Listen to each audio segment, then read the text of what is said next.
والصلاة والسلام على أشرف الأنبياء والمرسلين وعلى آله وصحبه أجمعين. سبحانك لا علم لنا إلا ما علمتنا إنك أنت العليم الحكيم. قال رب اشرح لي صدري ويسر لي أمري واحلل عقدة من لساني يفقه قولي. اللهم يسر ولا تعسر.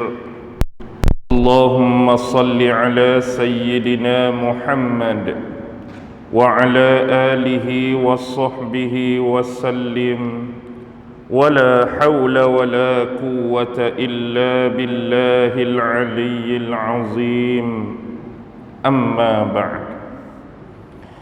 Alhamdulillah, syukur kehadrat Allah Subhanahu wa ta'ala, kerana dengan limpah kurnia, rahmat, kasih sayang dan inayah daripada Allah Subhanahu wa ta'ala, alhamdulillah, malam ini sekali lagi kita sama-sama dapat dipertemukan oleh Allah.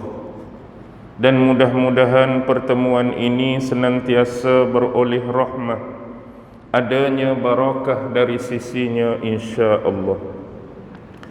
Tuan-tuan, puan-puan, hadirin hadirat, muslimin muslimat yang dirahmati sekalian, berbekalkan masa yang ada, marilah sama-sama kita membaca, menghayati, merenung dan mentadabbur 3 potong ayat yang terakhir daripada surah yang kita baca pada pertemuan sebelumnya, yaitu surah At-Tariq. Dan ini adalah 3 ayat yang terakhir berbaki, yang mana insya-Allah moga-moga dapat kita habiskan pada malam ini. Firman Allah Subhanahu wa ta'ala, ba'da a'udzu billahi minasy syaithanir rajim, innahum yakiduna kaida wa akidu kaida famahhilil kafirina amhilhum ruwaida. Surah At-Tariq ayat 15, 16 dan 17. Baik, di dalam pertemuan kita sebelum ini, kita sudah membahaskan bermula daripada ayat yang ke-10, 11, 12, 13 dan 14.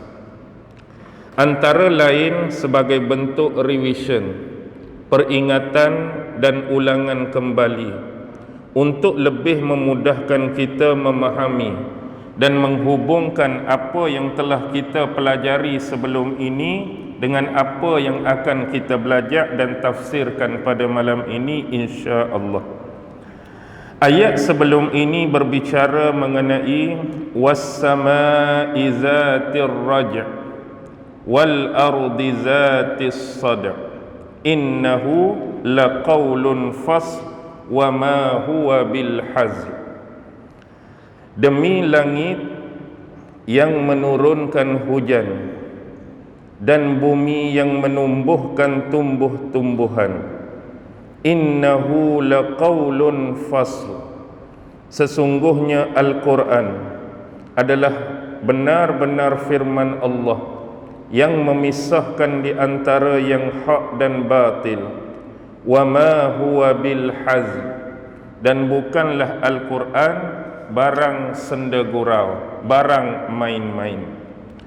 Baik, dalam perbahasan sebelum ini kita sudah memberikan penjelasan-penjelasan, penafsiran-penafsiran yang berkaitan dengan pandangan-pandangan dan pendapat ulama tentang ayat-ayat yang dibacakan tadi.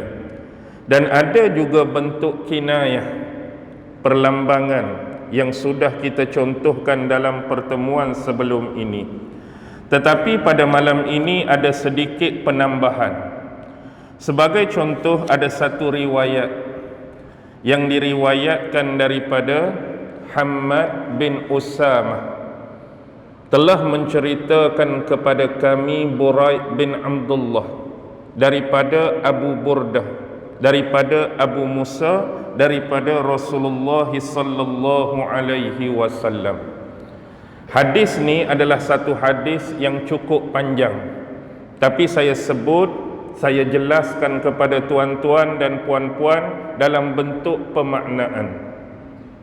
Rasulullah sallallahu alaihi wasallam bersabda, perumpamaan ataupun perbandingan, petunjuk dan ilmu yang mana Allah Subhanahu wa taala mengutuskan aku membawanya, sama seperti bandingan dia hujan lebat yang turun daripada langit yang menimpa bumi.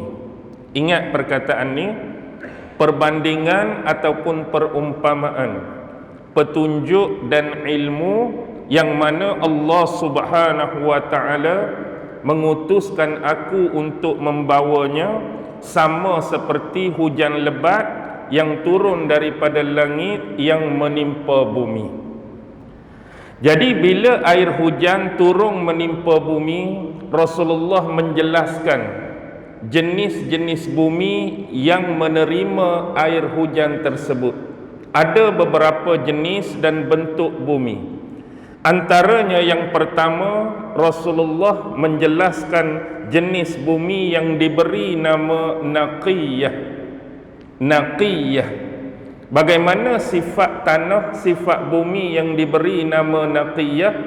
Apabila menerima air hujan yang turun daripada langit, bumi yang diberi nama naqiyah ni dia mampu menerima air hujan tersebut. Menerima di sini bermaksud bumi tersebut sifat dia menyerap air hujan tersebut masuk dalam muka bumi. Daripada serapan air hujan tersebut, bumi itu mampu menumbuhkan tumbuh-tumbuhan padanya. Daripada serapan air hujan tersebut mampu menumbuhkan pokok-pokok yang mana mungkin menghasilkan bunga-bunga, menghasilkan buah-buahan yang mampu untuk dinikmati. Tu jenis tanah yang pertama, nama dia naqiyah. Manakala sifat tanah yang kedua diberi nama oleh Rasulullah dalam hadis ni sebagai ajadib. Alif, jim, alif, dal, ba. Ajadib. Lagu mana sifat tanah yang diberi nama ajadib?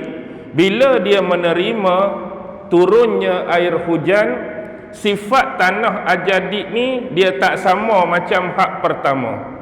Hak pertama dia menerima dan dia serap air tersebut.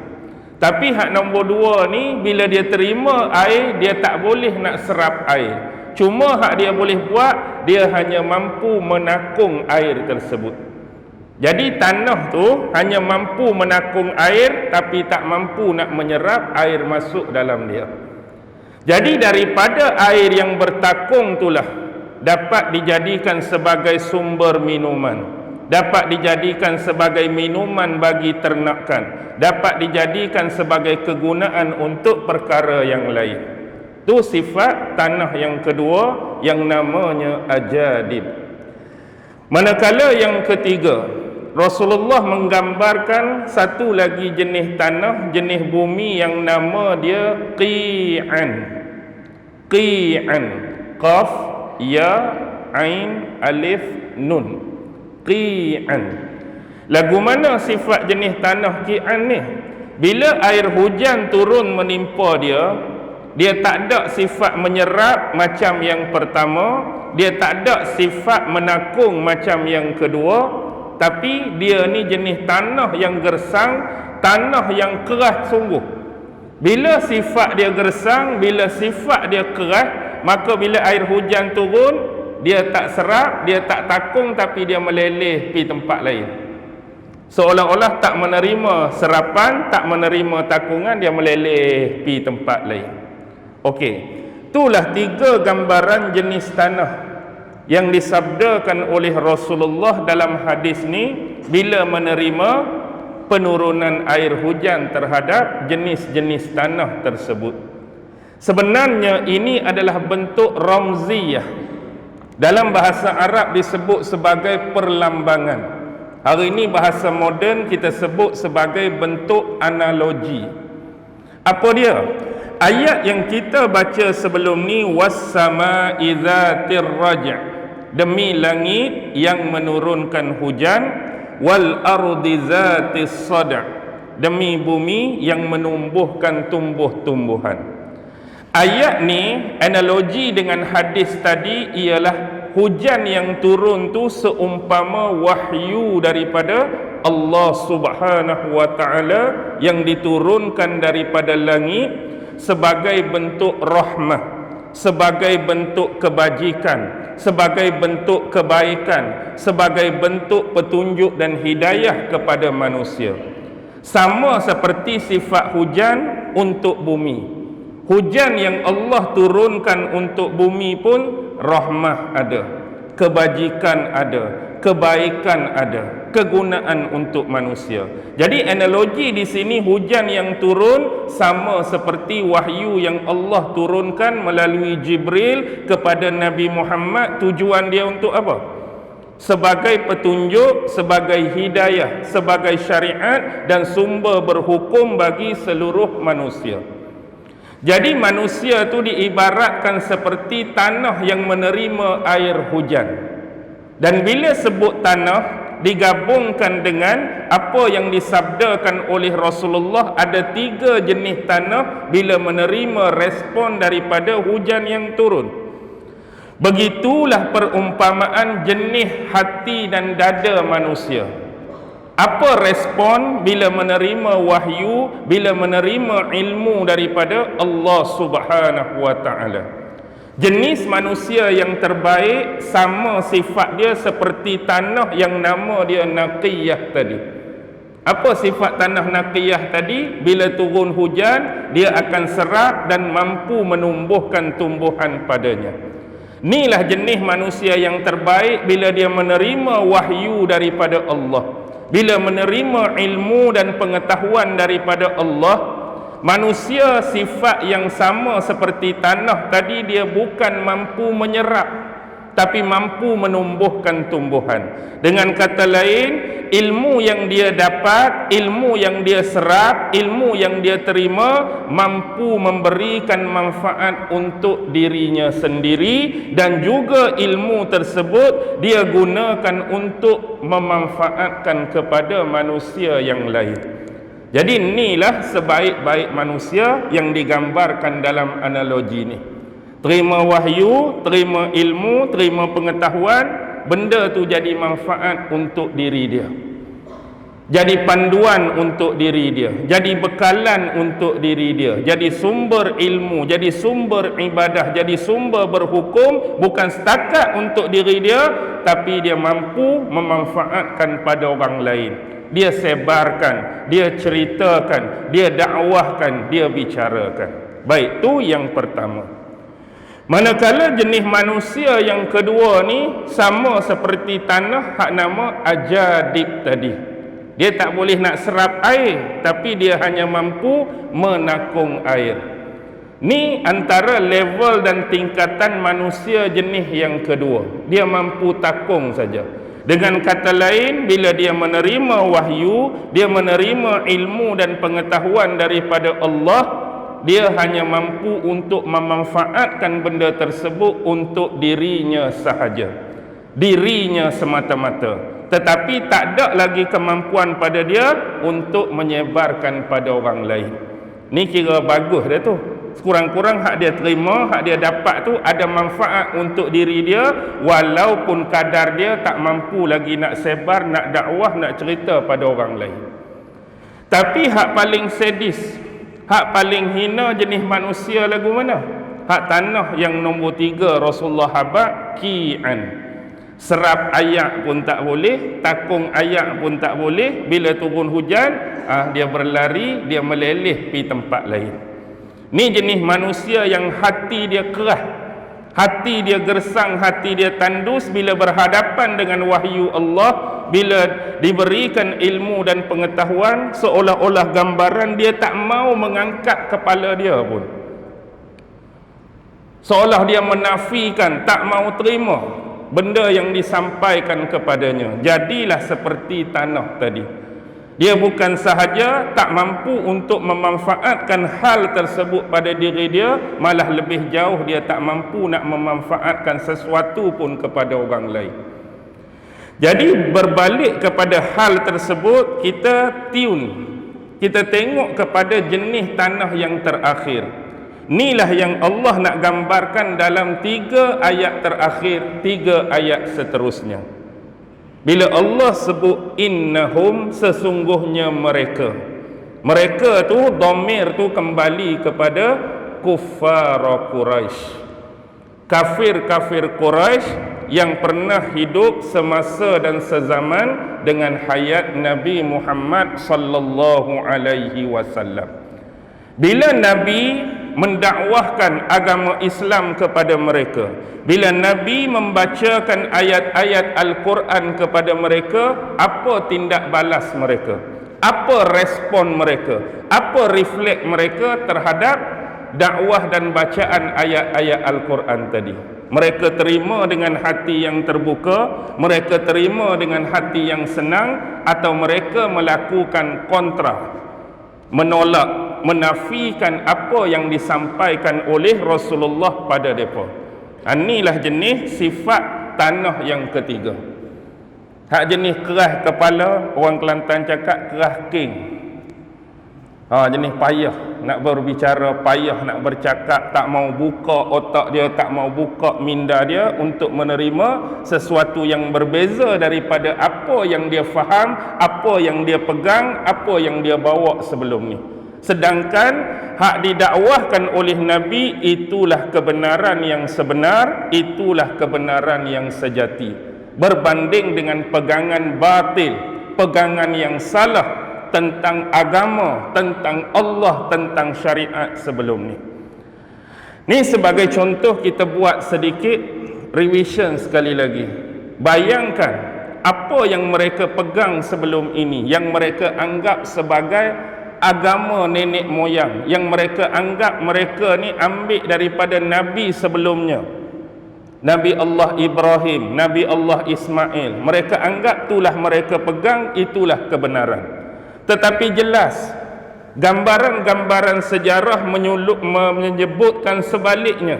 Kalau tuan-tuan tengok, sebagai contoh dalam amalan melakukan ibadat haji, ya, kita tahu ibadat haji diwarisi daripada Nabi Allah Ibrahim, daripada anaknya Nabi Allah Ismail. Tetapi bolehkah akal, kepala otak tuan-tuan menerima bahawa mereka ni dalam sejarah pernah bertawaf dalam keadaan telanjang? Tawaf dalam keadaan telanjang. Bolehkah akal kita nak menerima kalau mereka berdakwa ini adalah ajaran ibadah haji yang diterima oleh Nabi Allah Ibrahim? Boleh terima tak? Tak boleh terima. Takkan itu juga yang diajarkan oleh Nabi Allah Ismail pun akal kita tak boleh terima. Nak habaknya, kenapa terjadi demikian? Kerana mengagak-agak, kerana mengandai-andai itulah yang terbaik yang mampu mereka buat. Mereka telah renovate, mereka telah mengubah cara beribadah sebagaimana yang diwarisi oleh Nabi Allah Ibrahim. Begitu juga sewaktu dalam keadaan tawaf, bukan sahaja bertelanjang, tetapi mereka tawaf dalam keadaan bersiul-siul dan bertepuk-tepuk tangan. Boleh tak kita fikir bahawa ni yang diajar oleh Nabi Ibrahim suruh buat waktu kita tawaf? Lah ni kita tawaf, kita mungkin ada yang baca ayat-ayat Al-Quran, okey lagi. Ada yang berwirid dengan wirid-wirid tertentu, okey lagi. Ada yang berzikir dengan zikir-zikir tertentu, okey lagi. Tapi otak kita tak boleh nak menerima kalau seorang tu tawaf dalam keadaan bersiul-siul, tepuk-tepuk tangan. Dengan mendakwa, ni hak Nabi Ibrahim, ni hak Nabi Ismail. Jadi mereka telah melakukan apa? Perubahan pada ibadah tersebut, bukan pada pusingan, bukan pada tawaf, tapi pada perlakuan ketika memusing tawaf tu. Jadi mereka dah ubah. Bila mari diperbetulkan oleh Nabi Muhammad, sakit kepala saja. Dia nak lawan lah, dia nak tentang lah, dia nak nafi lah, dia tak mau terima. Tu contoh. Begitu juga dengan konteks ni. Bila analogi ni diberi, maka tujuan dia apa? Sebab was-sama'i zatir raj'i wal ardi zatis sad'i ni qasam, lafaz sumpah. Bila Allah ada lafaz sumpah, maka mesti ada jawabul qasam, jawab bagi sumpah tersebut. Poin hak Allah nak cerita pada jawabul qasam. Apa dia? Innahu laqaulun faslun. Sesungguhnya Quran tu hak nak cerita. Analogi kepada wahyu daripada Allah ni adalah benar-benar firman Allah yang memisahkan di antara yang hak dan batil. Hak ni lah ditentang, hak ni lah dilawan oleh golongan musyrikin Mekah. Sehingga macam-macam tuduhan yang dilemparkan, diberikan kepada Nabi Muhammad bila mereka berhadapan dengan ayat-ayat Al-Quran. Ada yang tuduh ni sama seperti syair-syair, ada yang menuduh sama seperti sajak-sajak, ada yang menuduh sama seperti mereka pernah membaca prosa-prosa klasik Arab, ada yang menuduh sama seperti bacaan-bacaan tertentu yang dibacakan oleh dukun-dukun dan bomoh-bomoh, macam-macam tuduhan. Tapi hakikatnya Quran tetap terjaga, Quran tetap terpelihara di sisi Allah Subhanahu wa taala. Baik, sekarang nak cerita mereka yang hak keras kepala ni lah. Okey.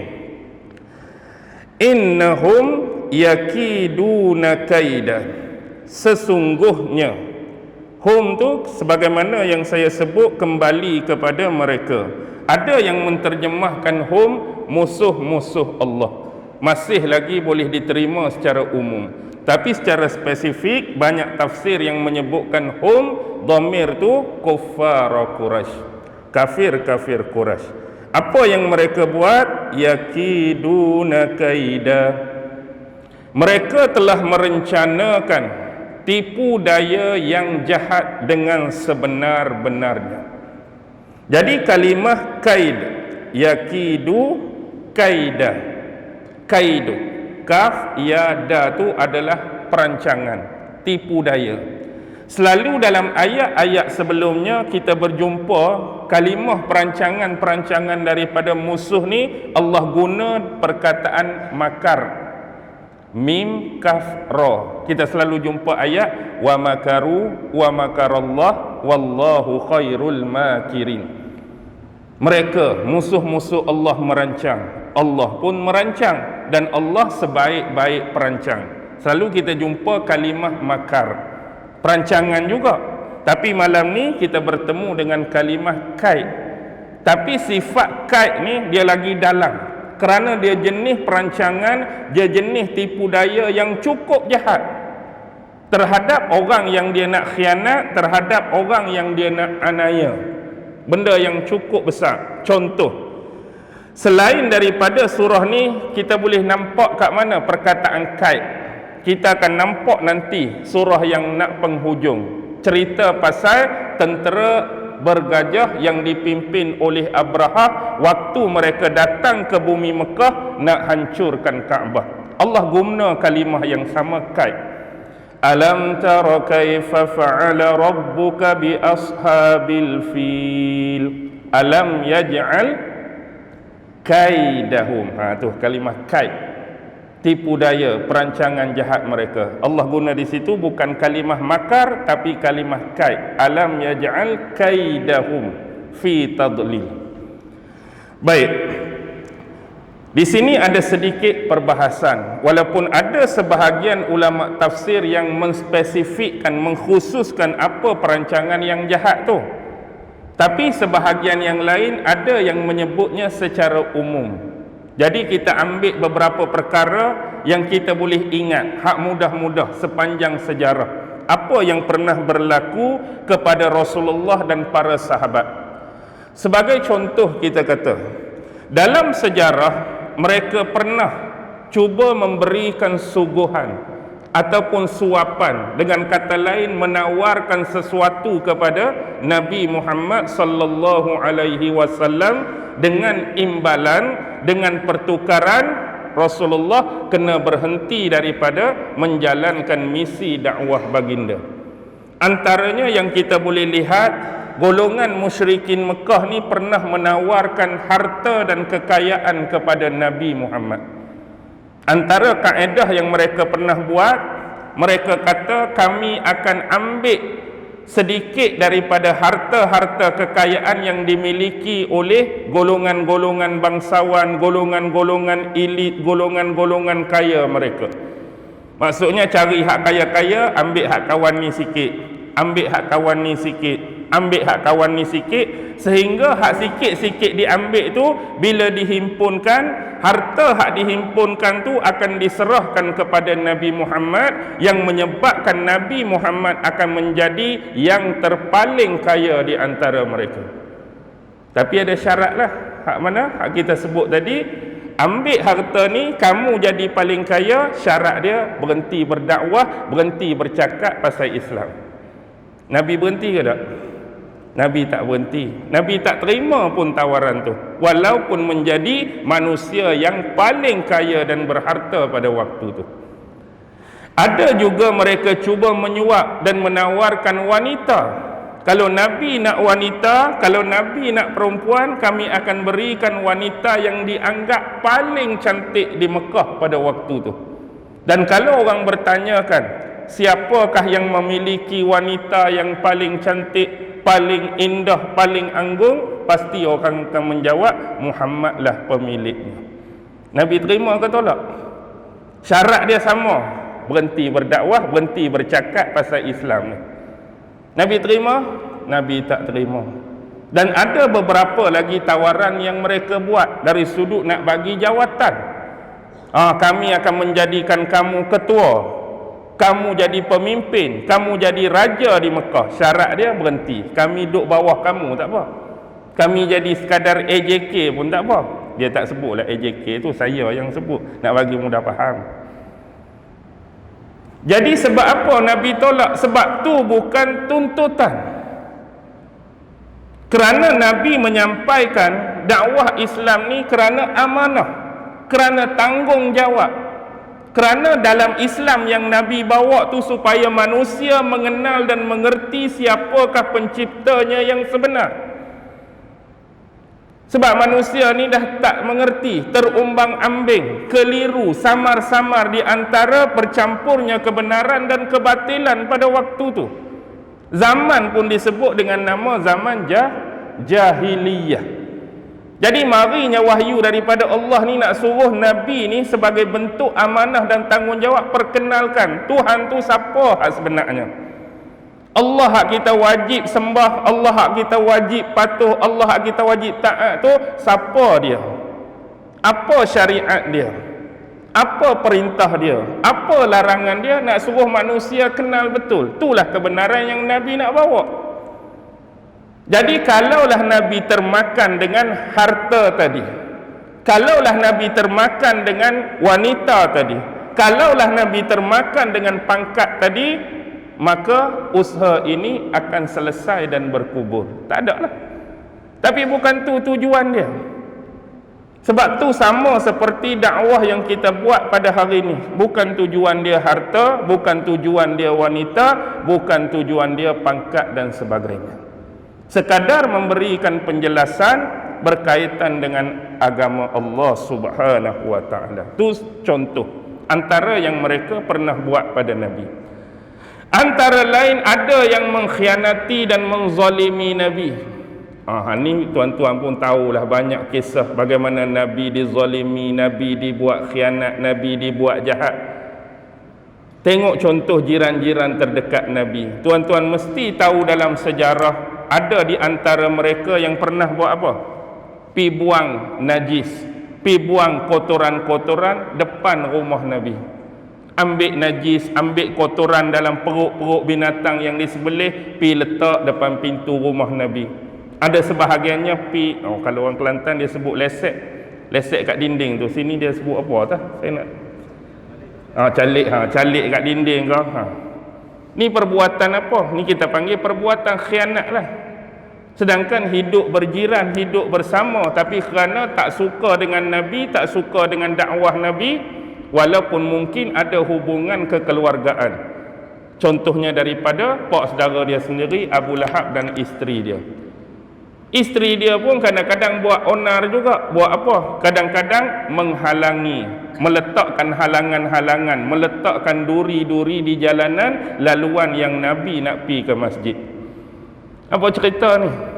Kalau kita hari ni halang orang tu, ustaz selalu duk lalu kok ni, kita letaklah daun kayu ke, kita letaklah paku ke, kita letaklah halangan biar dia tak bagi sampai. Jenis orang yang hati dia sakit, hati dia benci, penuh hasad terhadap Rasulullah. Tak kurang ada yang ketika Nabi sedang solat, Nabi sedang sujud, pergi letak apa? Pergi letak najis, pergi letak barang-barang kotor dekat belakang Nabi, atas kepala Nabi.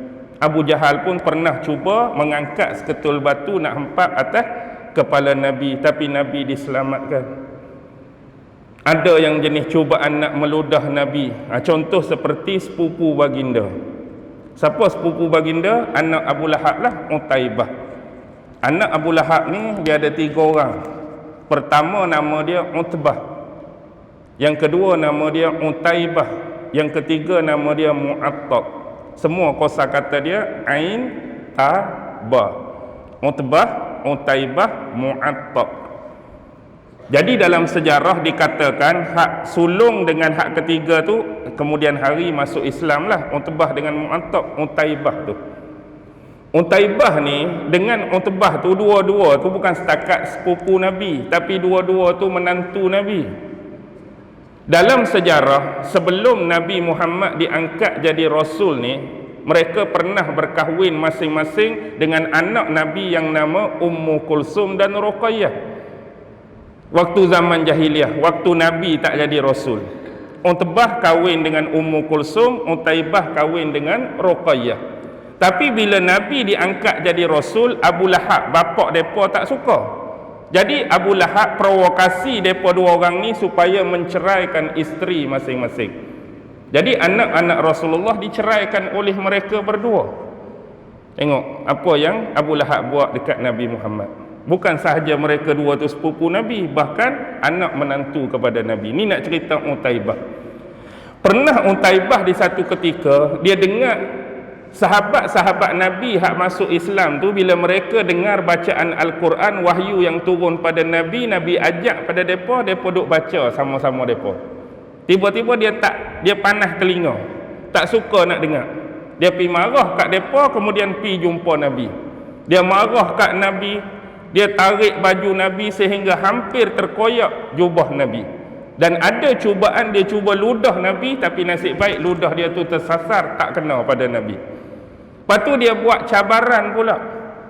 Kalau hang nak doa kat Tuhan kamu, aku ni jadi apa-apa, doa. Tengok orang jenis jahat.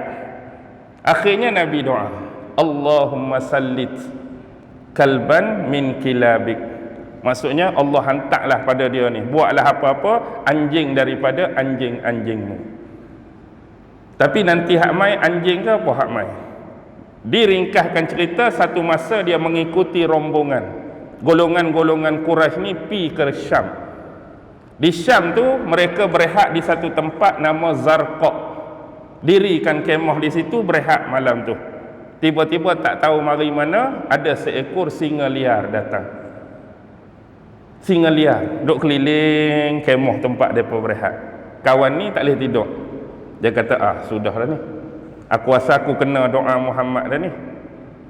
Tak ada lain dah, singa ni mari ni bukan orang lain ni, untuk aku. Lalu dia kata apa? Sesungguhnya Muhammad telah membunuh aku, walaupun sekarang aku berada di Syam, dia berada di Mekah. Sebab dia tahu dah. Last sekali singa tu terekam bahagian kepala dia sehingga membawa maut. Tu contoh orang yang pernah cuba nak ludah Nabi dan minta supaya Nabi berdoa pada Allah untuk dia. Jangan main-main. Dia ingat doa Nabi ni macam mana? Macam perkataan biasa yang keluar dari mulut manusia. Tu doa waktu Nabi dianiaya. Tu salah satu contoh lah. Okey, ada ketika Nabi sedang sujud seperti Uqbah bin Abi Mu'is. Bayangkan seorang tu sedang solat, sedang sujud, dia boleh pi ambil kain dia sereluk kepala Nabi, kok leher ni, dia tarik. Tengok punya jahatnya. Sekurang-kurang kita hari ni pun, hak jahil-jahil kita, kalau kita ada masalah dengan seseorang, kalau kita nak bergaduh dengan seseorang pun, tak ada gamak kalau kawan tu kata, apa-apa pun tunggu aku nak semayang dulu. Kita hak jahil ni, hak samseng pun, okey relax. Kalau nak semayang, semayang dulu. Kalau kita nak bergaduh, lepas pada ni. Ada lagi etika dan adab kita tu. Tak ada kata, nanti saat lagi dia sujud, aku pergi kok belakang. Tak ada lagi. Tapi hak ni duk sujud, pergi renggut dengan kain. Asyik baik waktu tu Rasulullah diselamatkan oleh Sayyidina Abu Bakar As-Siddiq. Kita tengok pula isu yang tuan-tuan pun tahu tentang pemboikotan ekonomi yang berlangsung hampir berapa tahun dalam sejarah? 3 tahun. Pembesar-pembesar elit kafir musyrikin Mekah ni boikot ekonomi, sekat ekonomi, blokade ekonomi. Bani Hashim dan Bani Muttalib. Siapa-siapa tak boleh menjalankan urusan ekonomi dengan dua bani ni. Tak boleh muamalah, tak boleh jual beli, tak boleh transaksi. Contoh kalau kita hari ni, kita Bani Hashim, Bani Muttalib, keluar nak pergi kedai runcit, minta maaf, hang Bani Hashim, kami tak boleh berurusan kamu. Tak boleh jual beli, tak boleh jual makan, tak boleh jual minum, tak boleh apa. Bila tak boleh, jadi apa? Jadi kita kesempitan. Nak makan payah, nak minum payah, sehingga sejarah menggambarkan ada yang sampai makan pucuk-pucuk kayu, daun-daun kayu, sampai tahap akar-akar kayu. 3 tahun tuan-tuan. Kita PKP 2 tahun saja, tu pun tak sampai lagi pucuk kayu boleh makan lagi. Cuma payah je. Hak tu pun gelisah habis, bila lah nak tamat, bila lah nak tamat, bila lah nak tamat. Tu pun tak boleh pi dah. Ni kita kata, kita faham lah zaman Nabi tu. Kita kata logistik macam mana, barangan macam mana, kena pula blokade 3 tahun. Cukup sengsara. Dan ada pula yang paling core, ni paling terkenal, kita sebut sebagai assassination character, pembunuhan watak, pembunuhan karakter mulia Nabi Muhammad. Dengan buat apa? Memberikan tuduhan, memberikan labelan, memberikan fitnah kepada fizikal dan batang tubuh Nabi, yang sebenarnya apa yang dilempar, apa yang difitnah, apa yang dilabel langsung tak ada pada batang tubuh Nabi. Nabi dituduh tukang syair, Nabi dituduh orang gila, kurang siuman, Nabi dituduh ahli sihir, Nabi dituduh penipu, pembohong, penusta, macam-macam tuduhan. Tapi hakikatnya apa yang mereka fitnah, apa yang mereka lempar, apa yang mereka tuduh tu ada tak pada Nabi? Tak ada pun. Satu pun tak dapat mereka buktikan daripada kesekian banyaknya deretan tuduhan dan labelan tadi. Satu pun tak ada. Ni jenis nak bagi masyarakat tu terpesona, diprovokasikan, nak suruh percaya dan terima tu adalah kebenaran. Nah, azan dulu. Okey, kita berhenti Ustaz.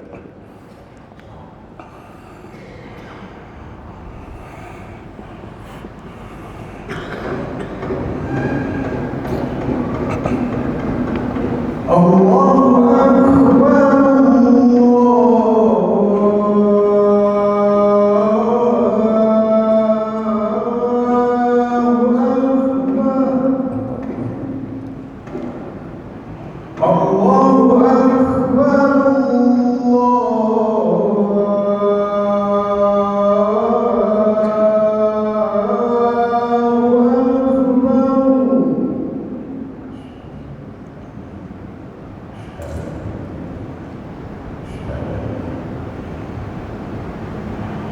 Asyhadu an la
Hadis.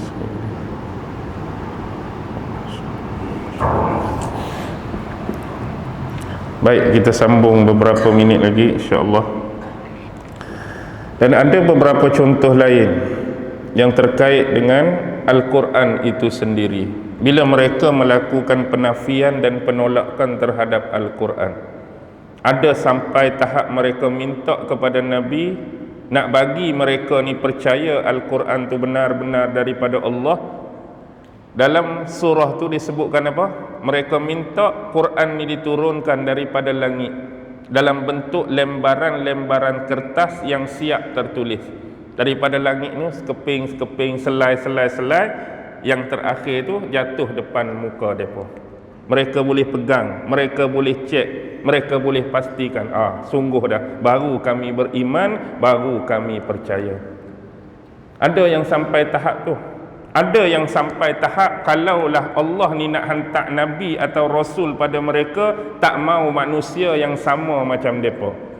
Sebab Muhammad ni manusia yang kami kenal sejak lahir, sejak kecil lagi kami kenal dia macam mana. Kalau nak lantik juga Nabi, nak lantik juga Rasul, tak mau manusia.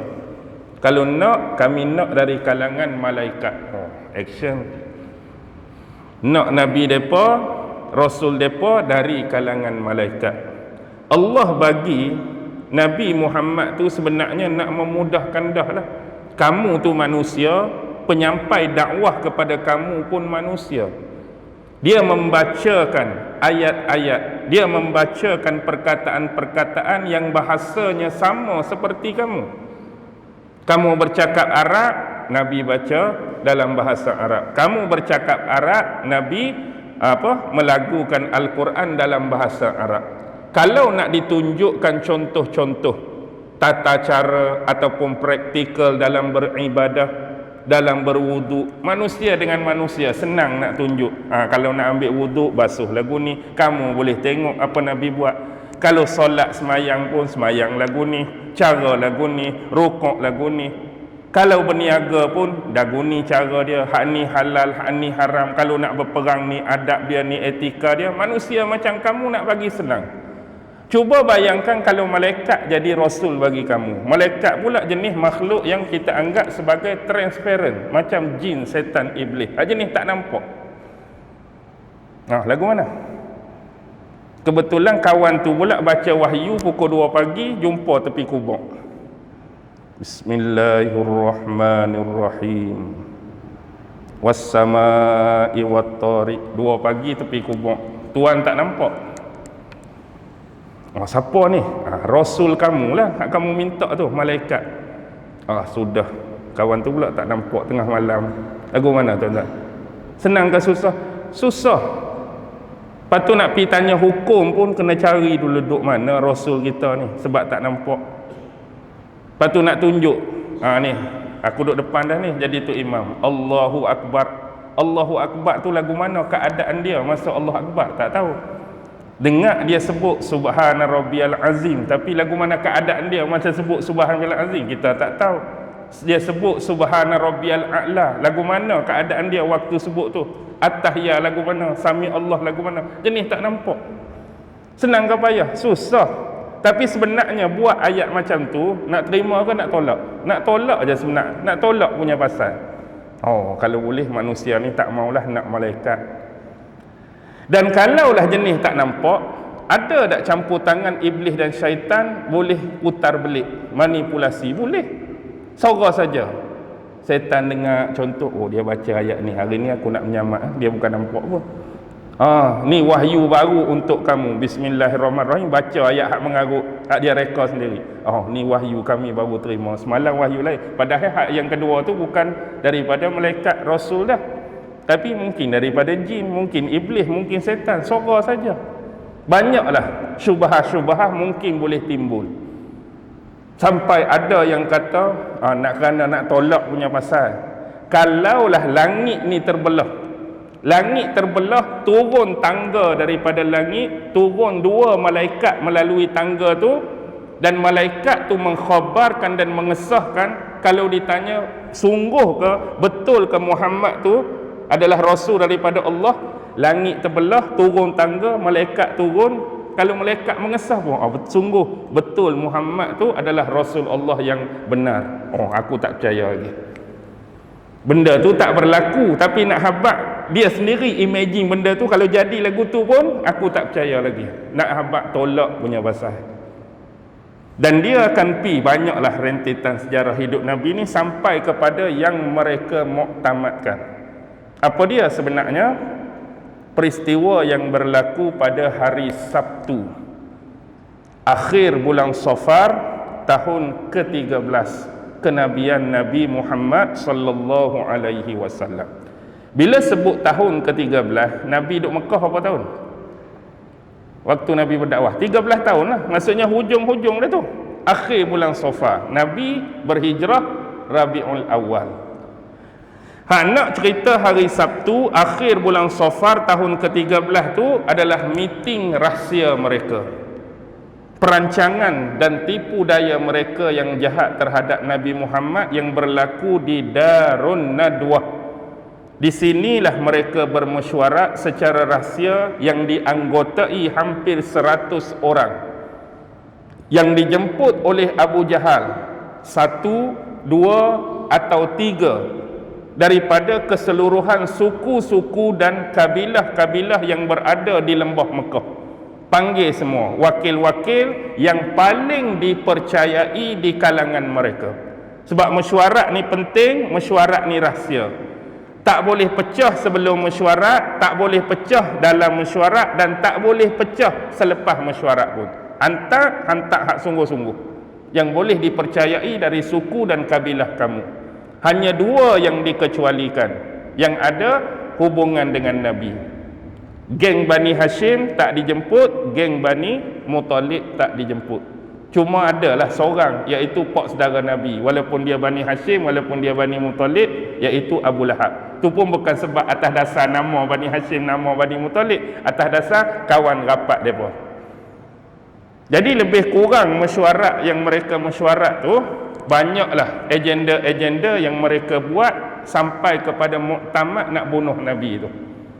Kalau tuan-tuan baca kitab-kitab sirah ni berbelah-belah sebelum sampai kepada hak terakhir tu, ada mereka berpandangan kita ni kalau jumpa Muhammad di jalan-jalan atau lorong-lorong hak sunyi tak ada orang, Kita tangkap dia, kita belasah dia sampai mati, kemudian kita buang kat mana-mana. Oh, tak boleh. Lain. Kita tangkap dia, kita penjarakan dia. Waktu duduk dalam penjara, jangan bagi makan, jangan bagi minum sampai habis, tamat riwayat dia. Tak boleh. Lain. Kita tangkap dia, kita ikat dia, kita masuk dalam kotak. Macam keranda kau mungkin, jangan bagi makan, jangan bagi minum sehingga dia tak boleh bernafas, lemas dalam tu sampai mati. Tak boleh. Banyak. Sampailah akhir sekali kita kepung rumah Muhammad dengan keanggotaan hampir 50 orang pemuda yang gagah, yang berani, yang berwatak pendekar ni, dengan pedang terhunus di tangan masing-masing. Muhammad keluar saja daripada rumah dia, 50 orang ni akan serbu dan menghabiskan, menamatkan riwayat Muhammad. Itu hak mereka muktamadkan. Jadi cuba tuan-tuan bayang, ni adalah perancangan, ni adalah tipu daya yang jahat. Tapi kalaulah Allah tidak mengutuskan Jibril menyampaikan berita ni pada Nabi, Nabi tahu tak mereka nak buat jahat kat Nabi? Nabi tak akan tahu pun. Tapi Nabi jadi tahu sebab apa? Allah mengutuskan, Allah hantar Jibril, habaq. Mereka ni buat macam ni. Tuan-tuan boleh rujuk surah Al-Anfal ayat 30. Wa iz yamkuru bikal ladzina kafaru liyusbituka aw liyuqtiluka tu. Situ Allah guna kalimah apa? Makar. Allah guna kalimah makar. Wa iz yamkuru, perancangan depa. Sama ada liyusbituka, dia nak tangkap, dia nak gari kamu ataupun nak bunuh kamu. Hak mereka dah sebut dalam mesyuarat tu disimpulkan dalam ayat Al-Anfal 30 tu. Jadi Nabi bagi tahu, jadi Nabi dapat tahu. Jadi Jibril berpesan kepada Nabi apa? Jangan kamu tidur pada malam ini di tempat tidur yang biasa kamu tidur padanya. Jadi ringkas cerita, tengah hari itu Rasulullah pergi bagi tahu kepada sahabat baik dia Abu Bakar bahawa bahawa Allah Subhanahu wa taala dah mengizinkan untuk baginda berhijrah. Sebelum tu Rasulullah lepas apa? Rasulullah lepas sahabat-sahabat dulu. Nah, habaknya itulah pemimpin yang amanah, pemimpin yang bertanggungjawab. Kalau tak amanah, siapa yang lepas dulu? Dia dulu. Hak belakang kopi dia, kena tawan ke, terlekat ke, kena sekat ke. Tapi dia suruh sahabat dia pergi dulu. Nak pastikan sahabat-sahabat tu lepas, dia antara yang terakhir. Bukan terakhir betul lah. Nanti Saidina Ali akan bawa isteri dan ahli keluarga hak lain. Tapi kira hak paling lah dah tu. Supaya sahabat-sahabat ni selamat. Dan nak habaq amanahnya Nabi ni, dia pesan kat Saidina Ali, barang-barang yang diamanahkan pada baginda nanti sampai masa bagi balik kat tuan dia. Itu istimewanya Nabi. Walaupun musyrikin Mekah tuduh dia pembohong, penipu, pendusta, time mereka nak pi berjalan jauh, mereka tak bawa barang-barang berharga mereka, takut kena rompak, takut kena samun. Tapi sebelum mereka pi, mereka amanahkan pada siapa? Barang mereka di Mekah. Mereka cari Nabi juga. Tuan-tuan rasa orang ni nak kata lagu mana ni? Hak hari biasa Muhammad penipu, Muhammad pembohong, Muhammad pendusta. Time mereka nak pergi jalan jauh, ni tak boleh ni, barang aku hak mahal. Tengah jalan kena sambung rompok, cari Muhammad, aku amanahkan, aku titipkan barang ni kamu jaga. Nanti aku balik, aku ambil balik. Dia pergi cari kawan hak dia kata pembohong tu lah. Hak dia kata penipu tu lah. Jadi sebab ada lagi barang-barang yang tersisa dengan Nabi, sebab Nabi nak berhijrah ni. Pesan ke Ali, nanti bagi balik. Ni hak ni tuan dia, ni tuan dia, ni bagi balik. Amanah lah tu. Kalau kita, ni emas 3 ketul ni, alang-alang aku bawa hijrah sekali Madinah lah. Kalau kata tak ada amanah. Ni geran-geran tanah ni penting ni. 14 ekar ni, 60 ekar ni. Bedai kat aku lah. Tak ada. Jadi akhirnya secara ringkas, pasal apa kena ada 50 orang ni? Kalau seorang, walaupun dia hebat, dia bunuh Nabi, seorang tu pasti akan mewakili hanya satu suku atau suku kabilah. Contoh, kalau Abu Jahal bunuh Nabi. Abu Jahal ni Bani apa? Bani Makhzum. Kita tahulah Bani Makhzum macam mana. Orang-orang Bani Makhzum, contoh sepupu Abu Jahal, bukan orang lain, Khalid bin Al-Walid. Kita tahu Abu Jahal lagu mana, Khalid bin Al-Walid jenis orang lagu mana. Anak saudara Abu Jahal. Siapa? Saidina Umar. Kita tahu Saidina Umar ke mana. Tahulah Bani Makhzum lagu mana. Walaupun Bani Makhzum ni something gedebel orang Kelantan kata, tapi kalau Abu Jahal bunuh, Abu Jahal terpaksa berhadapan dengan Bani Hashim dan Bani Muttalib yang akan tuntut darah Nabi. Walaupun nampak tadi berpuluh-puluh mesyuarat, Bani Hashim dengan Bani Muttalib walaupun dua jangan pandang lekeh. Mereka ada kolaborasi persekutuan dengan banyak. Sebab Bani Hashim, Bani Muttalib ni jenis apa? Li'ilafi Quraisy ilafihim rihlatash syita'i was-sayf. Hak jenis suka berniaga, suka berkafilah, suka berjalan, suka mengembara, musim panas pergi ke Syam, musim sejuk pergi ke Yaman. Mereka ada hubungan dengan kumpulan tertentu, suku tertentu di luar kota Mekah pun mereka ada, kita kata apa panggil? Rakan kongsi, rakan sekutu. Maksudnya besar juga, jangan main-main walaupun nampak cuma Bani Hashim, Bani Muttalib. Tapi kalau Bani Makhzum kena lawan dua, lepaslah kita. Tapi kalau kita ambil seorang daripada 50 tu wakil setiap suku dan kabilah, lagu mana? Maksudnya kalau mereka nak tuntut darah Nabi Muhammad, Bani Hashim dan Bani Muttalib terpaksa berhadapan dengan hampir peratusan besar suku dan kabilah yang ada di Mekah. Kerana semua wakil diambil daripada hak pegang pedang tadi. Mesti dia tak mampu dah. Itulah anggapan mereka. Jadi malam tu kepung rumah Nabi. Kita tak mau cerita panjang lah. Tuan pun tahu mereka tertidur, Nabi keluar apa semua dengan selamat. Okey. Wa akidu kaida. Allah kata, aku pun ada perancangan aku juga. Ada tipu daya aku juga. Bila Allah sebut wa makaru, dia sebut wa makarallah. Ni innahum yakiduna kaida, dia sebut hak dia juga. Wa akidu kaida. Aku juga ada perancangan aku. Jadi sebahagian ulama menyebutkan ni adalah bentuk istidraj yang Allah berikan pada mereka. Kita tahu istidraj ni dia nampak macam Allah bagi rahmat, Allah bagi rezeki, Allah bagi baik. Sebenarnya nak bagi dia hanyut. Last sekali, famahilil kafirina amhilhum ruwaida.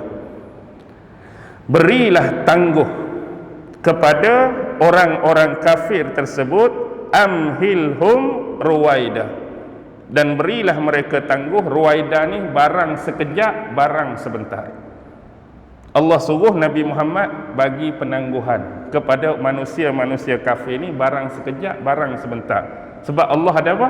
Allah merancang tipu daya atas mereka. Apa yang Allah nak buat? Baik, di sini kita ada kalimah famahilil, diulang lagi, amhilhum, mahala tu. Mahala ni sebahagiannya menyebutkan menunda ataupun memberikan penangguhan waktu dalam tempoh tertentu. Contoh, kalau dalam perlawanan bola sepak ada referee, dia menyebut tamhilil waqt. Referee bila mana contoh perlawanan akhir seri satu sama selepas minit yang ke-90 seri satu sama, dia pun sebut tamhilil waqt. Waktu ditunda, waktu diluaskan sedikit. Sebab kalau kita kata berhenti pada minit 90, siapa nak angkat piala kejuaraan? Tak ada, sebab seri satu sama. Maksudnya masa kena diluaskan, masa kena diberi penangguhan. Sama ada nak buat 15 ke, 30 ke, atau nak ditentukan melalui golden goal, ikut hang lah tu. Cuma nak hampaknya kena bagi masa sebab nak cari pemenang yang sebenar. Begitu juga kadang-kadang Arab menggunakan kalimah mahala ni bagi orang yang berhutang. Saya orang kaya, tiba-tiba mari orang yang memerlukan bantuan, ustaz saya nak berhutang dengan ustaz. Berapa kamu nak? 1,000. Saya ambil 1,000. Dan deal perjanjian dibuat, 1,000 ni bila nak bayar? Dia pun sebutlah tarikh sekian-sekian. Kata esok berapa bulan? Esok berapa?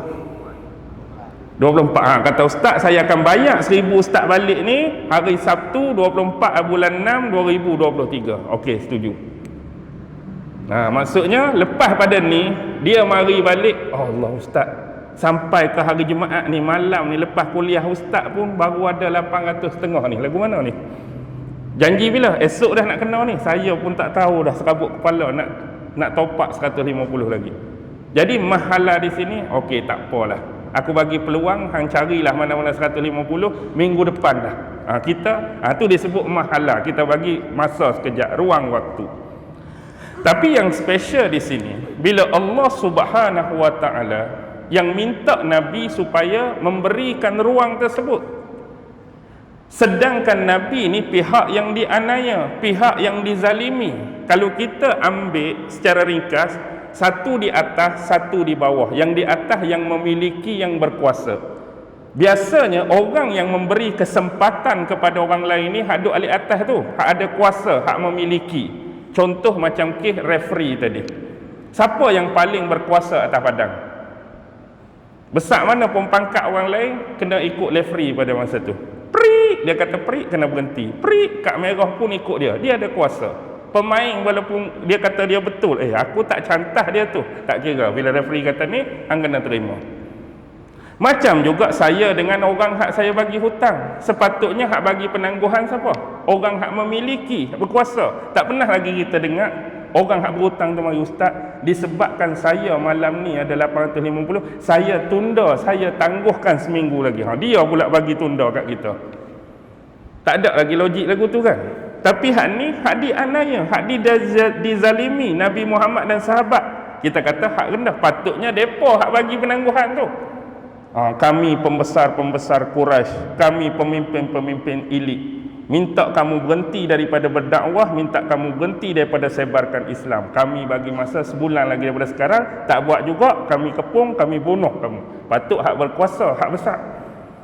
Tapi apa maksud Allah minta pada Nabi berikan penangguhan sementara? Daripada dapatan tafsir-tafsir yang saya boleh rumuskan, yang paling menarik ialah beri penangguhan barang sekejap, barang sementara waktu ni, wahai Muhammad, jangan sesekali kamu mengangkat tangan kamu kepada kami, bermohon dan mendoakan azab dan kebinasaan buat mereka. Hold dulu, stop dulu. Bayangkan tuan-tuan, kalau Nabi angkat tangan, Nabi bermohon, Nabi berdoa, ya Allah azab dan musnahkan mereka, agak-agak apa jadi kepada kafir Quraisy di Mekah. Tuan-tuan boleh bayang dalam sejarah Nabi dan Rasul sebelum ni, bila Nabi Nuh angkat tangan bermohon pada Allah untuk umat dia, apa jadi? Bila Nabi Nuh bermohon, apa jadi kat umat dia? Habis hanyut, habis lemah. Hak tinggal, kita kata lebih kurang 83 orang hak beriman atas kapal. Kita tak tahu secara spesifik berapa jumlah hak mati lemah pada masa tu. Tapi nak kata 1000, mungkin lebih daripada 1000. Tapi hak selamat 83 bila Nabi Nuh angkat minta dengan Allah. Bila Nabi Hud angkat tangan minta dengan Allah, apa jadi dekat umat dia? Hak mengagungkan materialism tu. Hak Allah gambarkan dalam surah Al-Fajr. Alam tarakai fafa'ala rabbuka bi'ad irama zatil imad allati lam yukhlaq misluha fil bilad. Bangunan tinggi-tinggi, tiang hak besar-besar, mereka duk agungkan materialisme pada masa tu. Akhirnya Nabi Hud angkat tangan, mari angin. Angin tu putak mereka, angkat setinggi-tinggi, kemudian hempakkan mereka kembali ke bumi. Tuan-tuan boleh bayang tak apa jadi? Lempenglah kita. Bila Nabi Hud angkat tangan berdoa, apa jadi kepada kaum Samud? Waktu malam mereka cuba nak bunuh Nabi Saleh, Allah menurunkan hujan batu daripada langit. Allah menurunkan petir yang menyambar mereka, diikuti dengan gempa bumi yang dahsyat. Bila Nabi Lut angkat tangan untuk umat dia, apa jadi? Allah terbalikkan bumi, hak jadi laut mati itulah kat Jordan. Hak alik atas jadi duk alik bawah, hak bawah jadi duk alik atas. Dan agak-agak tuan-tuan, kalau Nabi Muhammad yang angkat tangan doa azab dan kebinasaan musyrikin Mekah, agak-agak apa jadi? Tak tersisa lah tuan-tuan. Tapi Allah kata hold, bagilah peluang sekejap.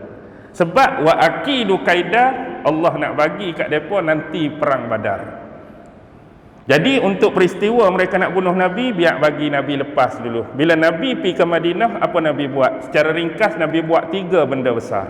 Pertama, bina Masjid Quba, bina Masjid Nabawi. Yang kedua, mempersaudarakan Muhajirin dan Ansar. Yang ketiga, apa dia? Buat undang-undang yang kita kenali sebagai Sahifah Madinah, atau bahasa kita disebut Piagam Madinah. Undang-undang terpakai untuk semua yang berada di bumi Madinah. Jadi ringkas cerita, bila Nabi dah ada ramai pengikut, Nabi dah ada kekuatan, maka pada 17 Ramadan 2 Hijrah, bersamaan 17 hari bulan Mac 624 Masihi, berlakulah perang Badar. Nabi Muhammad dan sahabat dengan siapa? Ni lah geng-geng duk lawan Nabi di Mekah dululah. Ni nak menguji. Kalau kita tengok jumlah tentera Islam perang Badar berapa? 313 lah lebih kurang. Logistik dan kavaleri ada berapa? Kuda 2, unta 70. Tentera Islam. Kuda 2 ekor, unta 70. Dengan logistik pedang-pedang dan alatan yang terhad. Hak ada baju besi tu boleh bilang dengan tangan. Hak ada pedang pun boleh bilang dengan tangan. Hak lain tu mungkin guna pelepah tamar, kayu-kayu sebagai senjata. Bandingkan dengan logistik yang dipunyai oleh musyrikin Mekah. Mereka lebih kurang 900 lebih. Kita bundarkan 1000. 313 nak lawan 1000. Purata dia, seorang tentera Islam kena lawan dengan 3 orang. Kita hari ni kalau ada pergaduhan Street Fighter, jumlah kita malam ni ustaz, seorang kita kena lawan 3 geng depa, lagu mana? Berderau muka kita dah. 1 lawan 3, hang pun 1 dengan 3, hang pun 1 dengan 3. Fikir 14 kali. Jumlah fikir 14 kali. Kita pula cerita apa? Kita ada pisau, golok, parang. Mereka machine gun M16. 40 kali pula kena fikir. Jumlah mereka 100 ekor kuda. Islam 2, mereka 100 ekor tentera berkuda. Kita unta 70, mereka 170. Ni Imam Bukhari sebut dalam rumusan perang Badar. Tapi akhirnya apa yang jadi? Islam hanya syahid 14 orang. Saya ingat 14 orang. 14 daripada 313, cuma 4% kehilangan nyawa. Kerugian nyawa 14 orang daripada 313, cuma 4%. Depa 70 orang yang mati, 70 orang ditawan. Maknanya kerugian depa 70, 140 daripada 1000, lebih kurang 14 hingga 15%. 14 depa rugi. 70 hak mati tu biasanya pemimpin mereka hak kokoh. Itulah Allah dia tunggu pun. Abu Jahal mampus. Umayyah bin Khalaf hadut seksa Bilal tu. Kemudian siapa lagi? Al-Walid bin Al-Mughirah, bapa saudara Abu Jahal. Al-Walid bin Utbah bin Rabi'ah. Tu hak kokoh punya banyak mati dalam perang Badar. Kemudian diikuti dengan perang seterusnya. Perang Uhud ada berapa orang mati pula. Perang Ahzab pun tak menang. Perang Suwaid, perang Hamra'ul Asad, perang-perang lain, sampailah Allah nak beri kemenangan yang paling besar yang berlaku pada 8 Hijrah, iaitu Fathu Makkah, pembukaan kota Mekah. Nabi datang dengan berpuluh-puluh, beratus ribu tentera dengan para sahabat tanpa menitiskan walaupun setitik darah. Ada sebenarnya, ada yang meninggal, tapi dia sejarah picisan. Kalau tuan-tuan baca hak sebenar, ada berlaku perkelahian walaupun ramai tak mati, tapi sejarah menyebut umum tanpa setitik darah.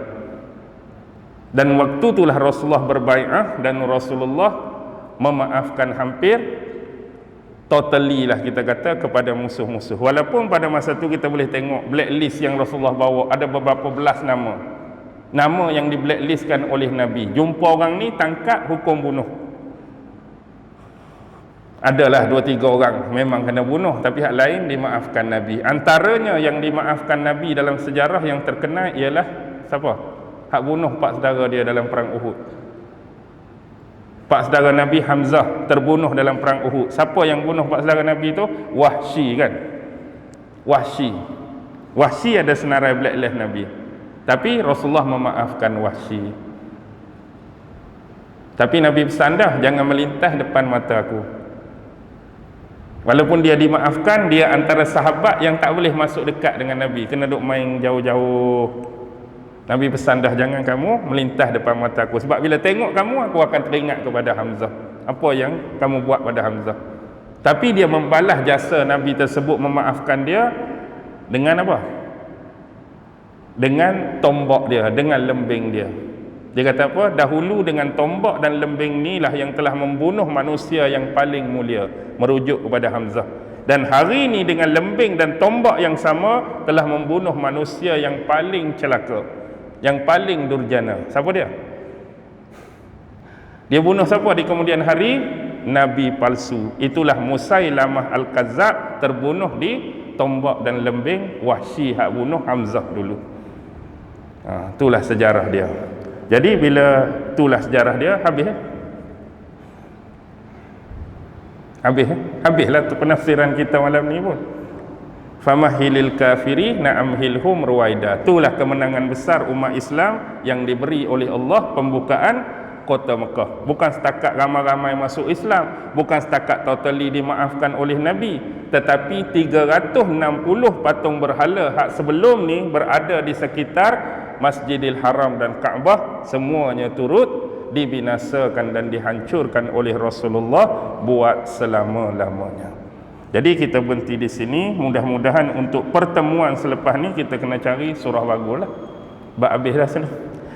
Jadi insya-Allah mudah-mudahan sihat kita semua, panjang umur, diberikan kesihatan untuk sama-sama sentiasa dapat datang berjamaah, menunaikan solat bersama-sama di masjid, mengikuti majlis-majlis ataupun kuliah-kuliah ilmu. Mudah-mudahan insya-Allah.